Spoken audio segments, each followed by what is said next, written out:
If imitation is the most sincere form of flattery, few radio stations in history are more highly regarded than Sports Radio 1310 The Ticket. For more than a quarter century, KTCK has driven both competitors and consultants crazy, building an almost religious following among listeners. How? Well, in troubled times, by not sticking to sports. We have very few rules, but one of them has always been, let's just talk about the world around us. And sometimes that's outside of what we talk about a lot in sports. And over the years, that's been unrest locally. Sometimes it's been 9/11. In this case, it's been a pandemic, and then racial issues that we haven't really tackled to this depth in a long time. We certainly planned it out. How are we going to handle this? And we wondered going into the pandemic, how are we going to handle this with no sports?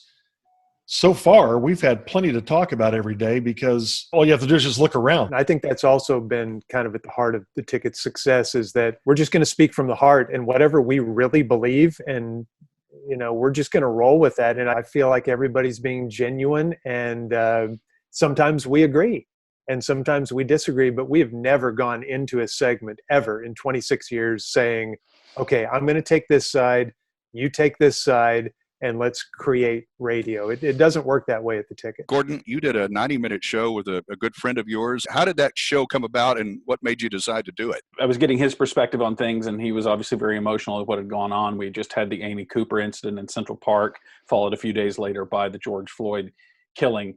And in my contact with him and discussions with him that started over text and then moved to phone conversations, I found that the conversation with him was so moving to me and also beneficial to me. And then that hit me after we had this conversation, this is what we should do. So we did the show, and as you mentioned, the response was incredibly good. The people that it did hit the wrong way, I think that as long as they listened to it and it hit them the wrong way, at least they listened to it. And everything that goes in our ear, it will always stay within us. Your friend Randy also has an initiative called At Last. Explain that for me, would you? He came up with the idea of a boarding experience for impoverished children, in which these kids go and live at this boarding school that's located inside their neighborhood, but is outfitted with tools that most middle-class kids have. And it provides a calm, nurturing environment in which they get the meals that they need. They get the sleep that they need. And then they go home on the weekends. So they're not being taken out of their community. This boarding experience is inside their community, but it has all the tools that wealthier families have available to them at all times. Why do you think it is that sports always seems to be a leveler of sorts, and where this conversation often begins? It doesn't matter there. And it doesn't matter on stage either. And it's amazing how sometimes it takes that example to show the rest of society this can work. I know we've got big problems now, and we're trying to work our way through them. But not that long ago, we were really divided, and by law, and we've been able to work our way through that in 4 or 5 decades, and a lot of it, I think, is because of sports and entertainment. Did any of us ever imagine we'd be talking about these things? No, I didn't.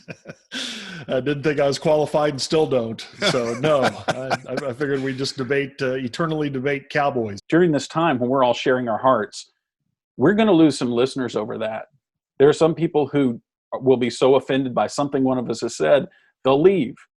And I have to be okay with that enough to where I will still say things on the air. And I also want to be welcoming back of those people if they do choose to come back to us and listen to us again, because we're people, and there's not one person in any of our lives that we like everything 100% about. We all have opinions, and that's what people are tuning in for.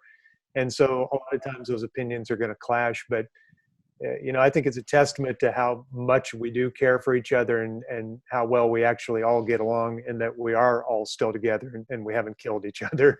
Next week, the last new edition of More Life before a break for the summer.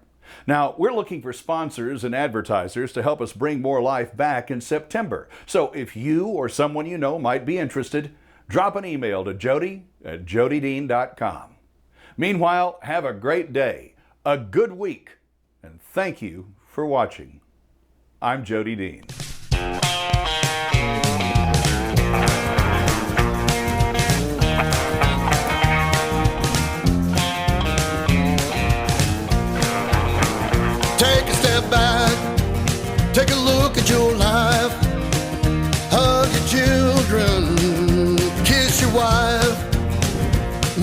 neighbor, leave the keys in your truck.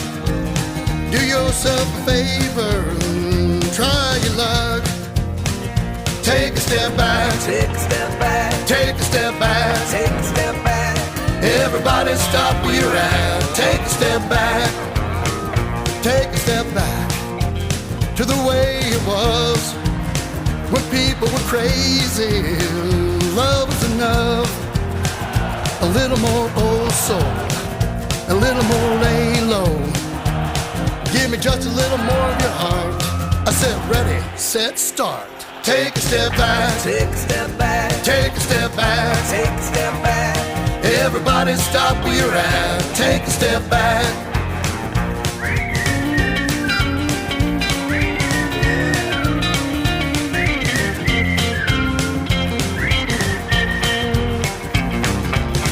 No more tomorrows, no more today got away from it.